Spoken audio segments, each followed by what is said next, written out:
Good morning everyone. ஆண்டவராகிய இயேசு கிறிஸ்துவின் நாமத்தினாலே உங்களை வாழ்த்துகிறேன்.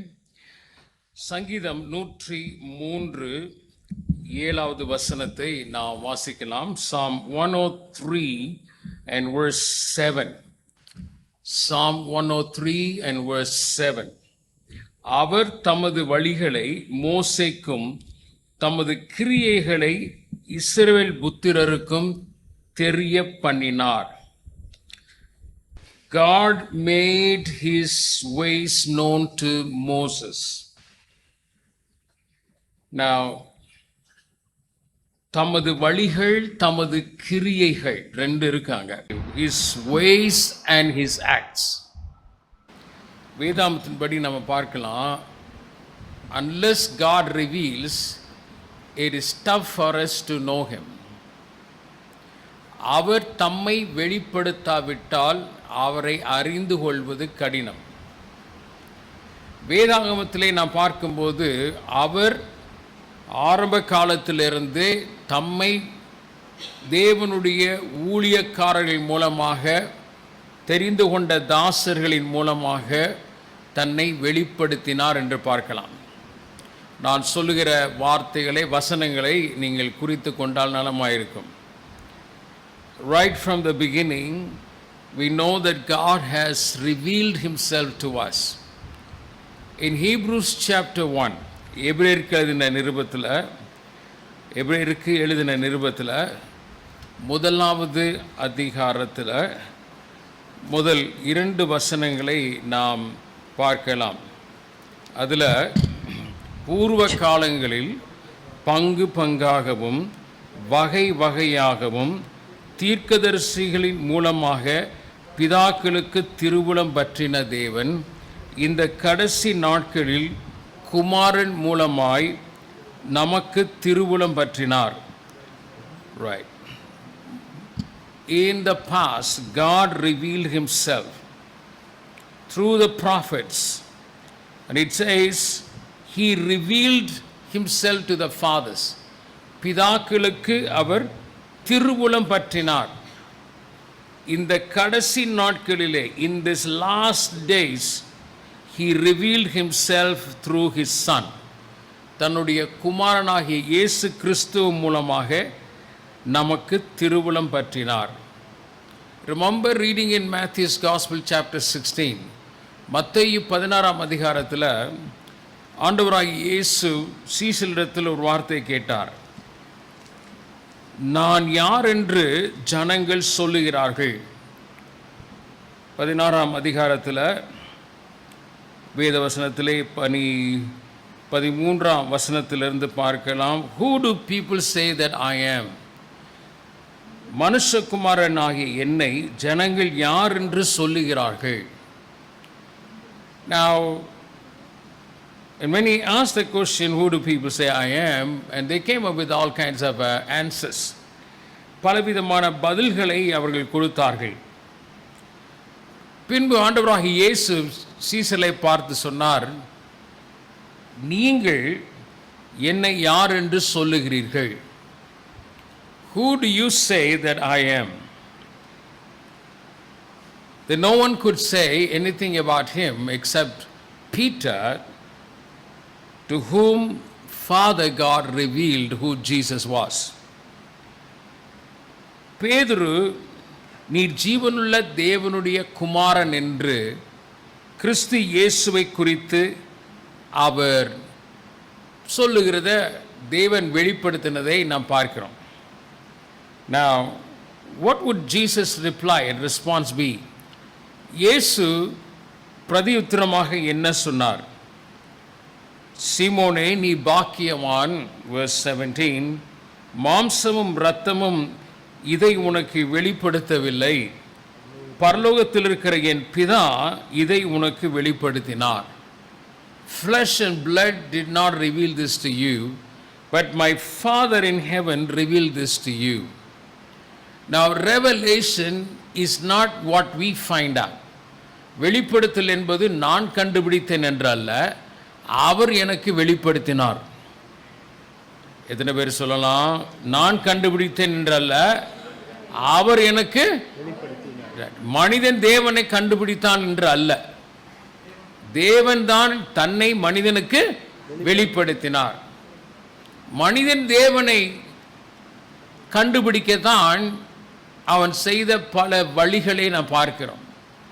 விக்கிரகங்கள் அதில் ஒன்று. Idolatry is one of the ways that man's way of finding God. Religion is another way. மதங்கள் என்பது தேவனை கண்டுபிடிக்க வேண்டும் என்ற அந்த நோக்கத்தோடு கூட மனிதனுடைய முயற்சி தான் மதங்கள். Let me say that again. Religions are man's way of finding God. மதங்கள் தேவனை அணுக அல்லது அறிய மனிதன் எடுத்த முயற்சி தான். So we see that there are many religions that are prevalent all over the world, and more religions will come. இன்னும் அதிக மதங்கள், மனித வழிகள் இன்னும் தொடர்ந்து தோன்றிக்கொண்டே இருக்கும். Bible is an amazing gift of God where God has revealed himself to man. மனுஷர்களாகிய நமக்கு ஆண்டவர் வெளிப்படுத்தினதை தான் வேதாகமத்திலே நாம் பார்க்கிறோம். பல மதங்கள் பலவிதமான கோரிக்கைகளை, அதாவது சொந்தம் கொண்டாடுகிறதை நாம் பார்க்கலாம். Many religions will have their own way of seeking to prove theirs is the best. நாங்கள் சொல்வதுதான் உண்மை என்று சொல்லி பல மதங்கள் தங்களை குறித்து மேன்மை பாராட்டுவதை நாம் பார்க்கலாம். So the basic foundation here, we will not know God unless he makes his ways to us.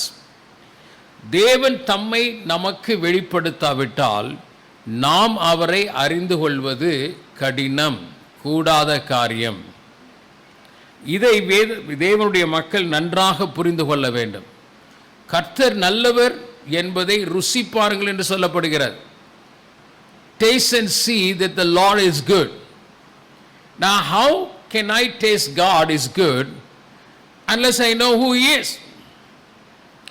அவர் யார் என்று நான் அறியாவிட்டால் அவர் நல்லவர் என்பதை நான் எப்படி புரிந்து கொள்ள முடியும்? Now turn with me to Psalms 103. சங்கீதம் 103 வருவோம். நான் ஏற்கனவே நாம் படித்தது மறுபடியுமாக நாம் வாசிக்கலாம். After I've read all that, already I read, but let's look at it one more time. And it says, God has revealed to Moses his ways and his deeds. மோசேக்கு தமது வழிகளையும் இஸ்ரவேல் புத்திரருக்கு கிரியைகளையும் தெரிய பண்ணினார். Now there are two different and distinct ways given here. இரண்டு வழிகள், வித்தியாசமான விசேஷமான பகுதிகள்.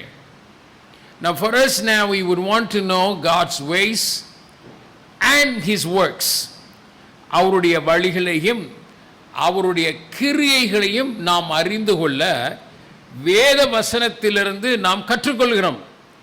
We learn from God's word. Say with me, God's word, God's ways and God's works. தேவனுடைய வார்த்தை, அவருடைய வழிகள், அவருடைய கிரியைகள். Now when you want to know somebody, how do you know that somebody? ஒருவரை நான் அறிந்து கொள்ள விரும்புகிறேன் என்று நாம் சொல்லும்போது எவ்விதமாக நான் அவரை தெரியும் என்று சொல்ல முடியும்? அவர் இப்படிப்பட்டவர் என்று கேள்விப்பட்டேன் என்று சொல்லலாம். I heard about that person. இந்த குறிப்பிட்ட நபரை குறித்து நான் கேள்விப்பட்டேன். அவரை நான் தெரியும் என்று சொல்வதற்கு சற்று காலம் பிடிக்கும். To say that I know about somebody is easier, but to know somebody is harder and challenging, taking much time. Now God had invited Moses to do something remarkable and unthinkable and impossible. ஆண்டவர் மோசேயினிடத்தில் சாதாரணமான பணியை செய்ய அழைக்கவில்லை. யாத்திராகமம் 3ஆம் அதிகாரம் 4ஆம் அதிகாரத்தில் நாம் பார்க்கும்போது ஆண்டவர் மோசேயை சந்தித்தார். God met Moses at the burning bush. Now before he met him, God was watching over his life from even when he was in childhood. மோசேயோடு தனது 40வது வயதிலே, சொல்லப்போனால் 80வது வயதிலே ஆண்டவர் மோசேக்கு தன்னை வெளிப்படுத்தின போது முன்பாக பல காலமாக சிறு வயது முதல் தேவன் மோசேயை பராமரித்து வந்தார். How God protected him from death from a childhood. சிறு வயதிலே மரிப்பதிலிருந்து, கொலை செய்யப்படுவதிலிருந்து ஆண்டவர் எப்படி மோசேயை தப்புவித்தார் என்றெல்லாம் நாம் அறிந்திருக்கிறோம். But remember, in order to do something for God, we need to know something special about God. தேவனோடு கூட இணைந்து தேவ பணியை செய்ய வேண்டுமானால் தேவன் எப்படிப்பட்டவர் என்பதை அவர் தம்மை வெளிப்படுத்தல் மூலமாக அவரை அறிந்திருந்தால்தான் அவரது பணியை நாம் செய்ய முடியும். You cannot serve God unless you don't know God. தேவனை அறியாத பட்சத்தில் நான் தேவனுடைய பணியை செய்வேன் என்று நாம் சொல்ல முடியாது. We have a desire to serve God. தேவனுக்கு பணி செய்ய வேண்டும் என்ற வாஞ்சை இருக்கலாம். What will happen when somebody seeks to serve God with not much knowledge about God? தேவனை அறியாத மக்கள் தேவனுக்கு பணி செய்ய வேண்டும் என்று, தேவனுடன் பணி செய்ய வேண்டும் என்று அந்த வாஞ்சை அவர்களுக்கு இருக்கலாம். ஆனால் அறகுறை தான். When you are 50-50 crackjack, and that will reflect in the way you do things with God. நாம் அறகுறையாக இருக்கும் பொழுது நம்முடைய பணியும் அறகுறையாக தான் இருக்கும். ஒரு நம்முடைய வாழ்க்கையிலே அர்ப்பணிக்கப்பட்ட ஒரு நிலைமையை நாம் பார்க்க முடியாது. We soon become very dependent on others. மற்றவர்களோடு கூட சார்ந்து இருக்கக்கூடிய ஒரு நிலையில் வந்து விடுவோம். You see, you serve God because you know God. தேவனை அறிந்தபடியினால் தான் அவரோடு இணைந்து பணி செய்ய முடியும்.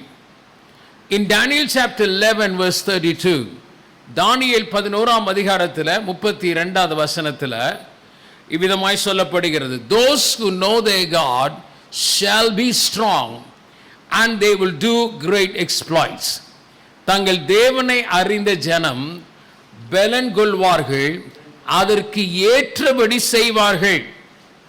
Now Daniel and his friends, தானியேலும் தன்னுடைய நண்பர்களும் ஒரு வெளிநாட்டிலே சிறைப்பட்டு போனவர்களாக, பிடிக்கப்பட்டவர்களாக தான் எடுத்து செல்லப்பட்டார்கள். They were taken to Babylon. Yes, they were physically so good and also academically they've done so well. சரீர பிரகாரமாக தேர்ச்சி பெற்றார்கள், அவர்களுடைய அறிவின் பூர்வமாக தேர்ந்தெடுக்கப்பட்டார்கள். The Bible says that they knew their God. தங்கள் தேவனை அவர்கள் அறிந்திருந்தபடியினால்தான் அவ்வளவு எதிர்ப்புகள், போராட்டங்கள், வேதனைகள், நிந்தைகள், அவமானங்கள், ஆபத்துகள் நிறைந்திருந்தாலும் தானியேலும் அவரோடு கூட இருந்த நண்பர்களும் உறுதியாக நிற்க முடிந்தது. Because they knew their God. In the midst of the whole nation was opposing them. முழு தேசமும் அவர்களுக்கு எதிராக நின்றது பார்க்கிறோம்.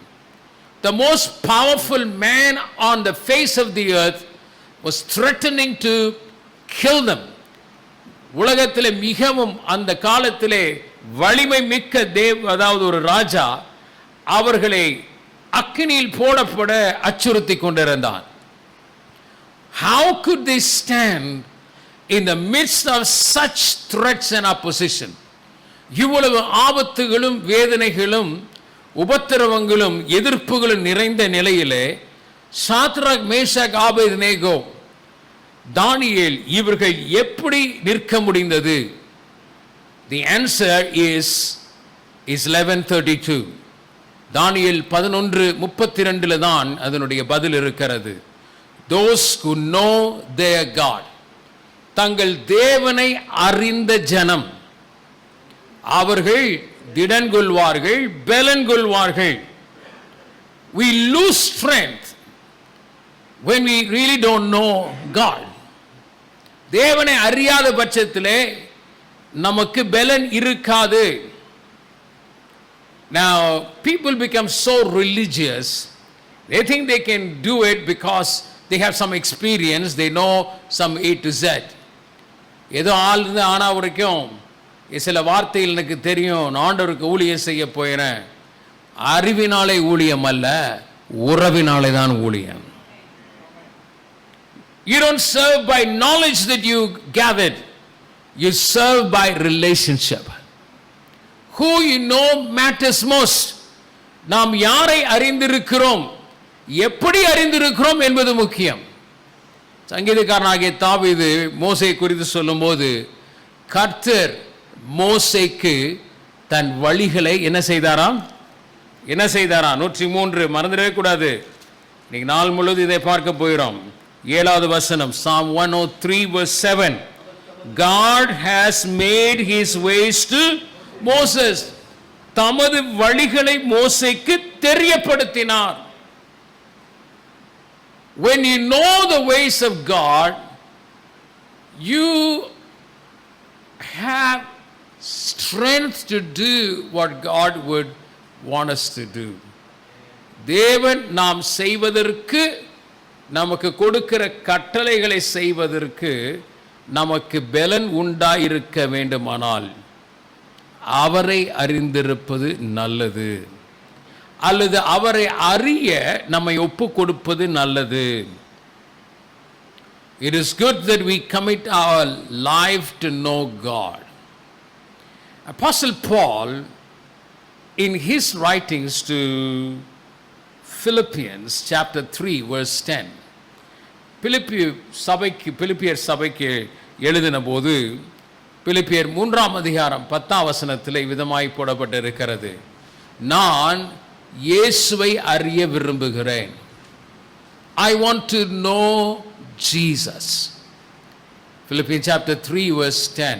இப்படி நான் அவரையும் அவருடைய உயிர்த்தெழுதலின் வல்லமையையும் அவருடைய பாடுகளின் ஐக்கியத்தையும் அறிகிறதற்கும் அவருடைய மரணத்துக்கு ஒப்பான மரணத்திற்குள்ளாகி எப்படியாயினும் நான் மரித்தோரிலிருந்து உயிரோடு எழுந்திருப்பதற்கு தகுதியாகும்படிக்கும். Right, it says I want to know him. ரொம்ப எளிமையாக எழுதுகிறார், ஆனால் வலிமையாக தெரியப்படுத்துகிறார். He speaks very simple terms, but he expresses in a very powerful way. I want to know Jesus. நான் இயேசுவை அறிய விரும்புகிறேன். In book of Acts chapter 9, and that was his first question to Jesus, who revealed himself on the way to Damascus. தமஸ்கு பட்டணத்திற்கு போகிற வழியில் ஆண்டவராகிய இயேசு பவுலுக்கு வெளிப்பட்ட போது, அப்போஸ்தலனாகிய பவுல் சவுல் அவர் கேட்ட முதல் கேள்வி, நீர் யார்? Who are you? நீ துன்பப்படுத்துகிற இயேசு நானே என்று அங்கு ஆண்டவராகிய இயேசு சொன்னார். Said, I am the one you are persecuting. Paul did not ask any other questions except this one, what do you want me to do? வேறு எந்த கேள்வியும் கேட்கல. ரெண்டாவது கேள்வி அவர் என்ன கேட்டார்னா, ஆண்டவரே நான் என்ன செய்ய சித்தமாயிருக்கிறீர்? What do you want me to do, Lord? Because when you know who he is, you cannot but submit yourself to journey with him. அவரை நாம் அறிந்திருப்போமானால் அவரோடு கூட பயணிக்க நாம் ஆயத்தமாவோம்.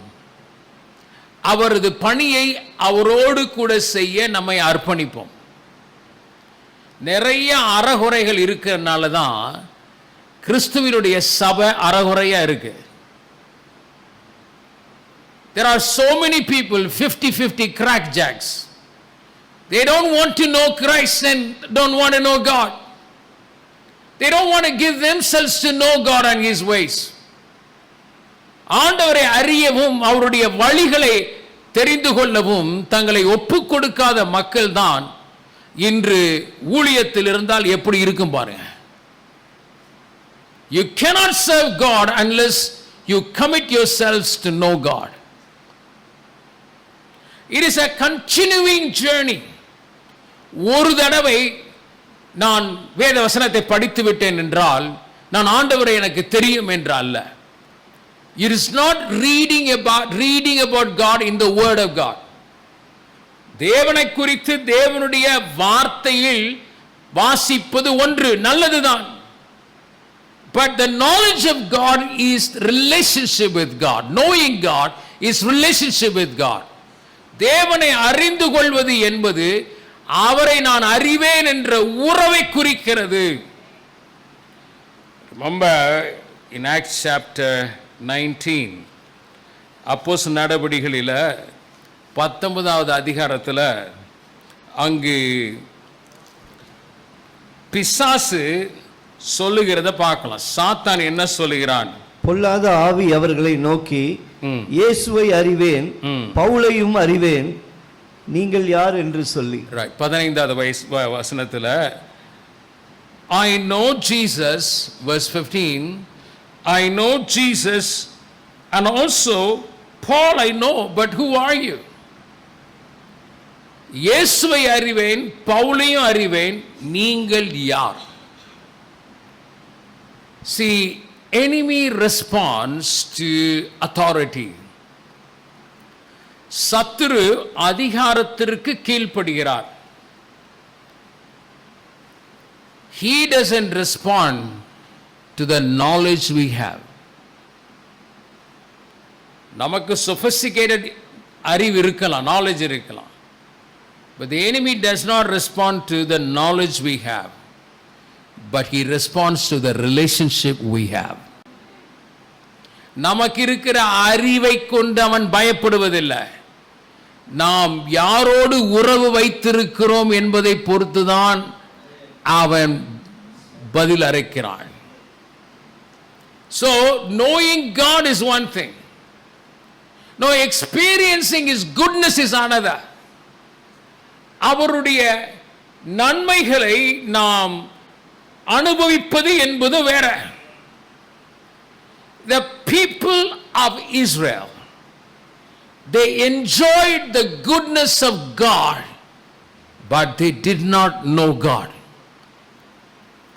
இஸ்ரவேல் மக்கள் ஆண்டவருடைய நன்மையை அவர்கள் அனுபவித்தார்கள்,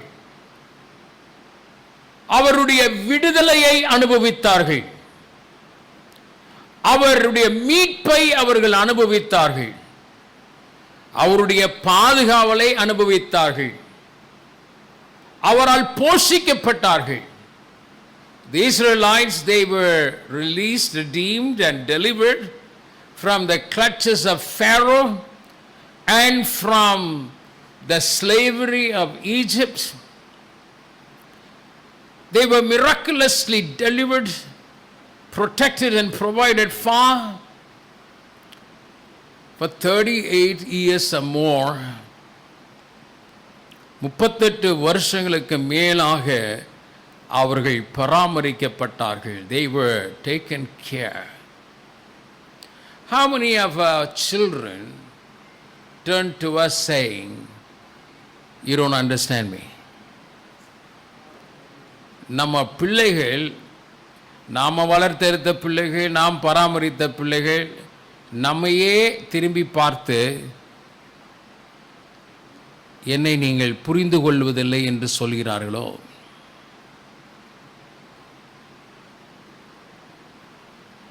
Now we say to our children, I've given you birth, I know you. உன்னை நான் தான் பெற்றெடுத்த, நீ யாருன்னு எனக்கு தெரியும் அப்படின்னு பெற்றோர்களுக்கு சொல்லலாம். The children would say, Mommy, you don't know me. Dad, you don't understand me. நான் யாருன்னு உங்களுக்கு தெரியாது. Children were at home only for a season. And then they go away from home. பிள்ளைகள் பெற்றோர்களோடு சில காலம்தான் இருக்கிறார்கள். படிப்பு நிமித்தம், வேலை நிமித்தம் அவர்கள் வீட்டை விட்டு வெளியே போகிறார்கள். Now there is a fear. என் பிள்ளை எப்படி இருக்குமோ, என் பையன் எப்படி இருப்பானோ, என்னதான் பண்ணுவானோ. The thing is, and that's the reason in the formative years of our children, பிள்ளைகள் வளர்ந்து வரும் இந்த காலங்களிலே இந்த உறவு என்பது மிகவும் முக்கியமானது. It is so important, the relationship that we have with our children. They enjoy our care, but do they really want to know you? நம்முடைய பராமரிப்பை அனுபவிப்பார்கள். How many people in the church that they enjoy the goodness of God, but how many of them would give themselves to know God? தேவனுடைய பராமரிப்பை அனுபவிக்கிறவர்கள் ஏராளமான பேர். ஒவ்வொரு நாளும் அவருடைய கிருபையை நாம் அனுபவிக்கிறோம். He gives us his grace and his protection, provision every day. But serving God is not a matter of experience, but it is a matter of relationship. It is not relationship makes you obey. அவரோடு கூட இருக்கிற அந்த அறிவும் உறவும் தான் தேவனுடைய வார்த்தைக்கு நம்மை கீழ்ப்படிய செய்கிறது.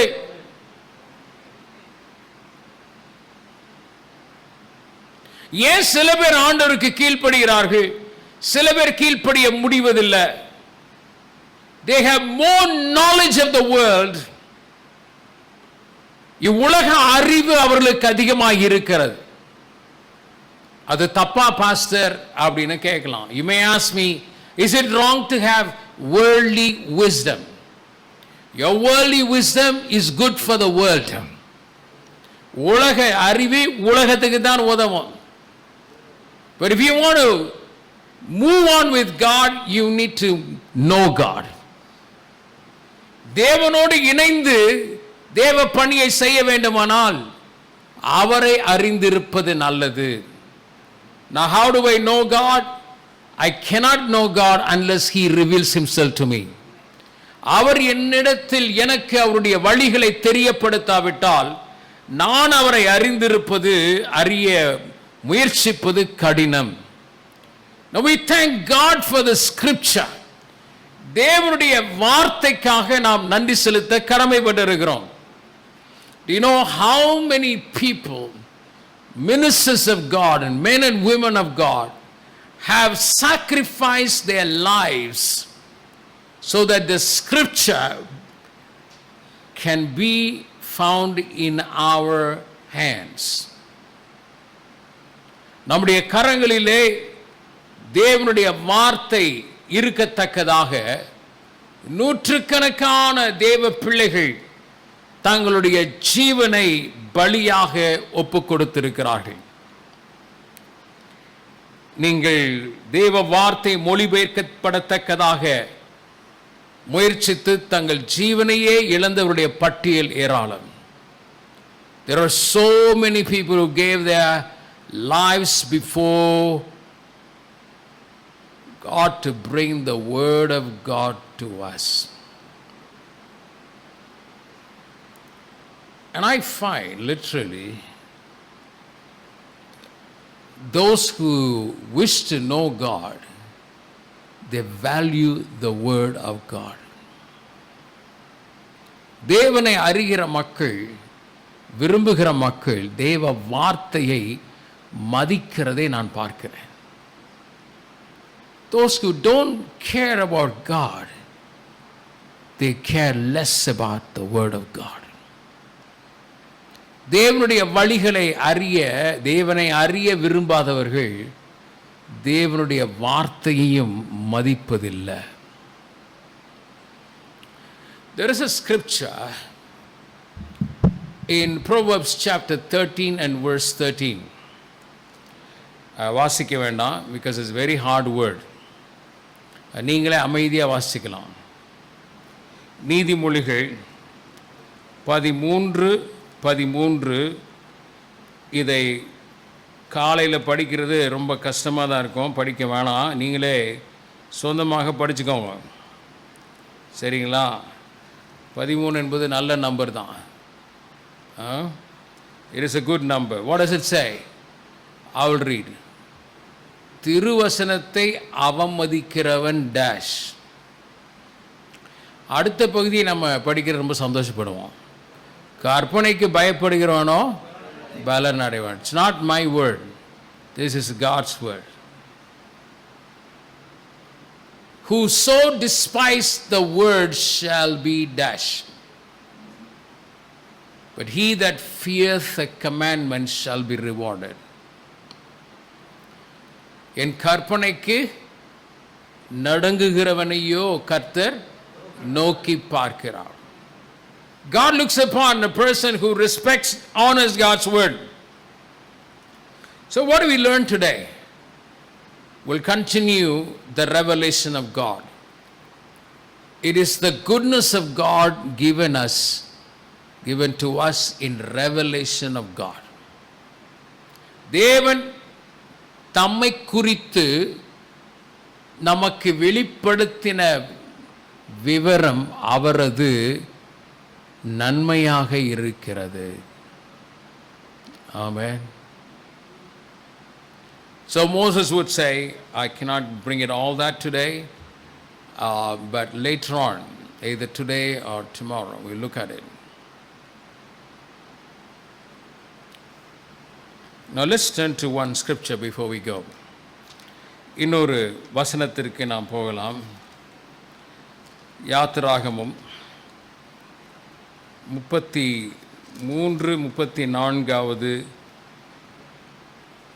அதிகாரங்களிலே அவர் சொல்லும்போது, ஆண்டவரே எனக்கு Lord 33:13, 33 verse 13, உம்முடைய கண்களில் இப்பொழுது எனக்கு கிருபை கிடைத்ததானால் நான் உம்மை அறிவதற்கும் உம்முடைய கண்களில் எனக்கு கிருபை கிடைப்பதற்கும் உம்முடைய வழியை எனக்கு அறிவியும், இந்த ஜாதி உம்முடைய ஜனம் என்று நினைத்தருளும் என்றான். Now you see it so clearly here in this verse. Lord, I need your grace and I want to know your ways. Not only receive your grace, but I want to know you and your ways.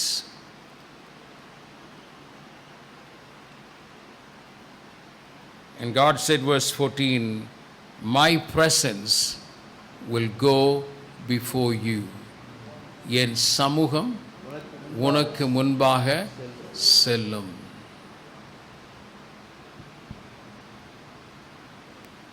I think we better end here today. இன்று நான் இதோடு காலவெளியிலே முடிக்கிறேன்.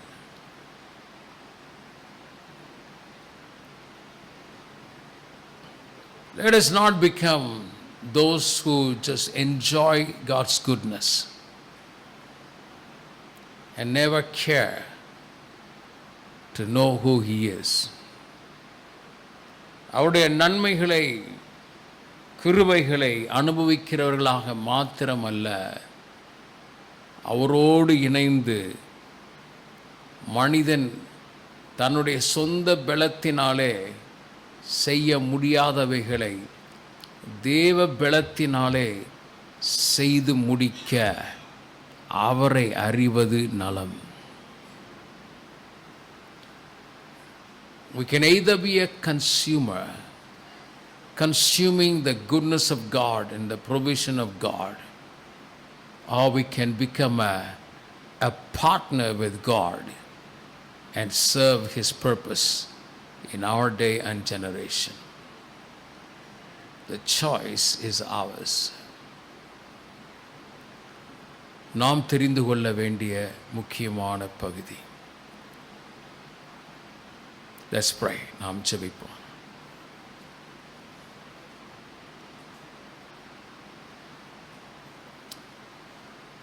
Thank you, Jesus. நன்றியோடு உம்மை துதிக்கிறோம் ஆண்டவரே, நன்றியோடு உம்மை துதிக்கிறோம் ஆண்டவரே. Thank you, Lord. Thank you, Father. உம்மை அறிந்த ஜனம் அவர்கள் பலன் கொள்வார்கள், அதற்கு ஏற்றபடி வாழ்வார்கள். They will do great exploits, those who know you, Lord. We feel like we are up against Nebuchadnezzar even today. இன்றும் நேபுகாத்நேச்சாரை போல அரசும் அதிகாரிகளும் அரசாங்கங்களும் உம்முடைய ராஜ்யத்திற்கு எதிராக நிற்பதை இன்றும் காண்கிறோம். And I believe with all of my heart, when India has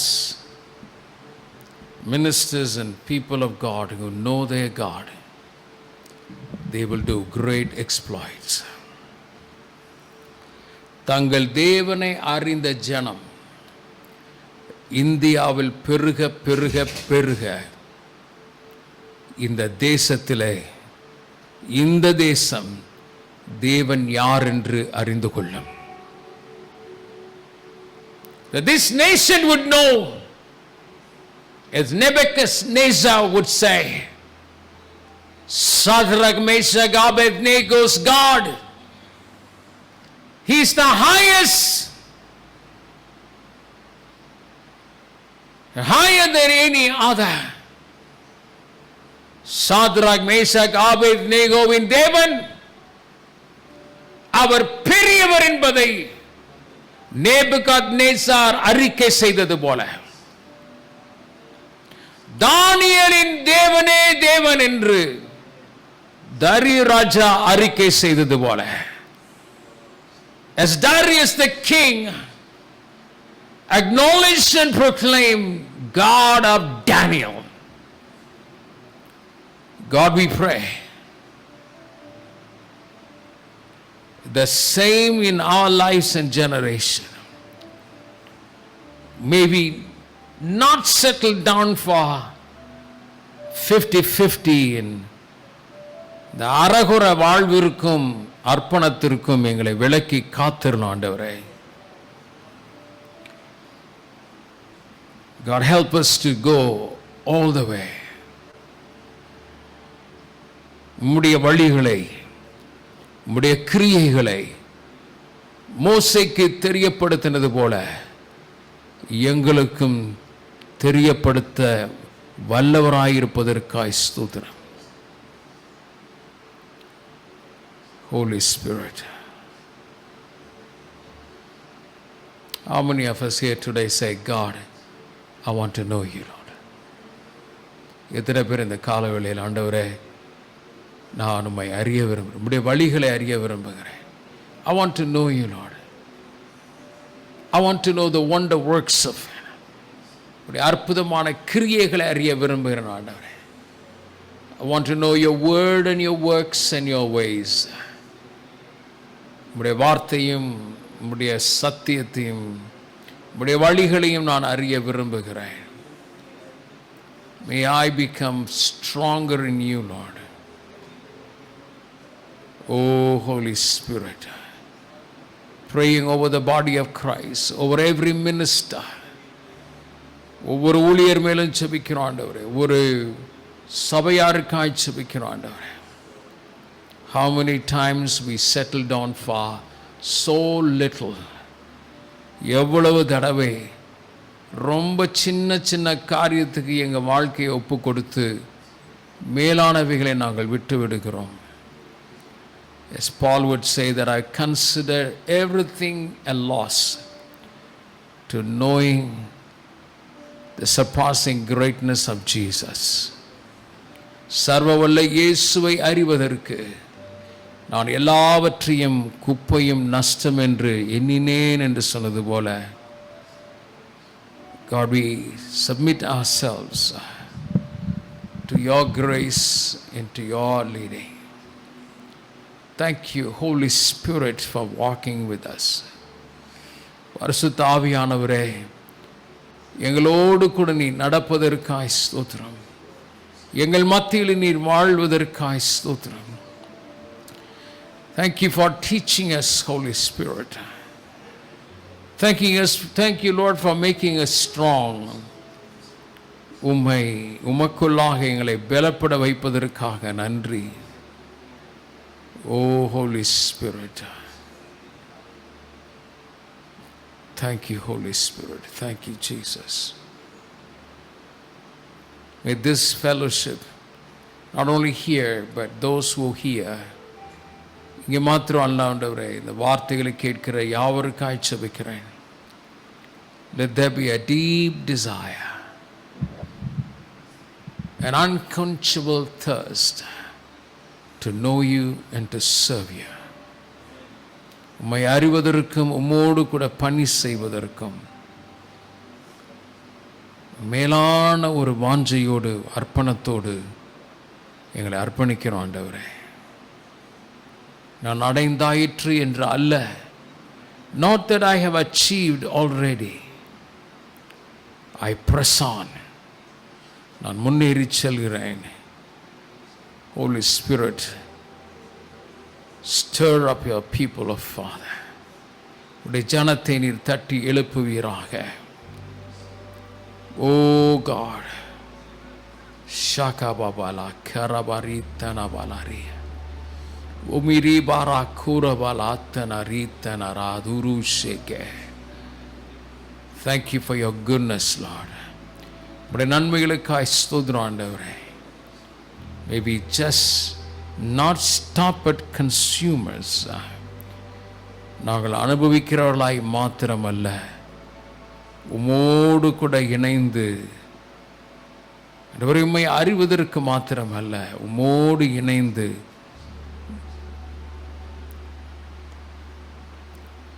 Thank you, Jesus. தமிழில் ஒரு பாடுவோம்ல, நீர் சொன்னால் போதும் செய்வேன், நீர் காட்டும் வழியில் நடப்பேன். There is a song that says in Tamil, God, Lord, I will obey what you say, and I will walk the path that you show me.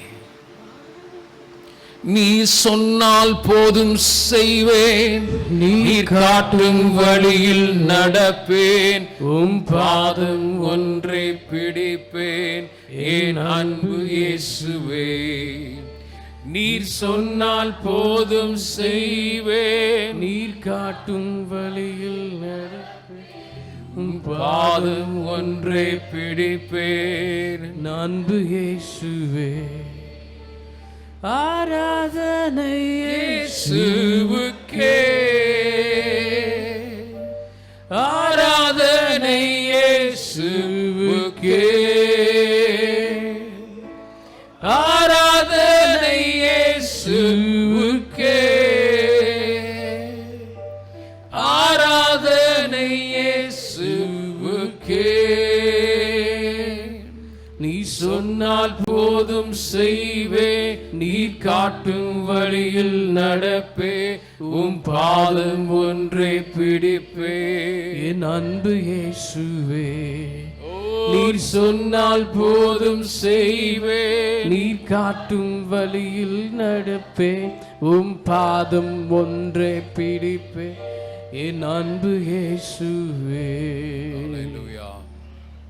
என் ஆத்துமாவே கர்த்தரை ஸ்தோத்திரி, என் முழு உள்ளமே பரிசுத்த நாமத்தை ஸ்தோத்திரி. என் ஆத்துமாவே கர்த்தரை ஸ்தோத்திரி, அவர் செய்த சகல உபகாரங்களையும் மறவாதே. ஆமென். May the grace of the Lord Jesus Christ, love of God the Father, and the fellowship of the Holy Spirit be with us now and evermore. Amen. ஆண்டவர்களை ஆசீர்வதிப்பாராக. Let there be a deep desire and commitment to know God, to serve God. ஆண்டவருக்கு அவரோடு இணைந்து பணி செய்யணும்னா அவரை அறிய வேண்டும். அறிந்தவரோடு கூட இருப்பது நல்லது தான். It's good that we work along with those who know what they're doing, but God wants you to know. இல்லைனா கேகாசி மாதிரி ஊழியரோடு இருக்கலாம், மனமெல்லாம் வேறையாக இருந்தது. As like Gehazi was serving along with Elisha, but he had no way at partnership. Proximity to the things of God is no guarantee that you know God. தேவனுடைய கிரியைகள் ஊழியங்களோடு நெருக்கமாக இருக்கலாம், அலுவலாக இருக்கலாம், ஆனால் ஆண்டவரை அறிந்த ஜனமாய் இருப்பது விசேஷமானது. ஆமென். God bless you. ஆண்டவர்களை ஆசீர்வதிப்பாராக.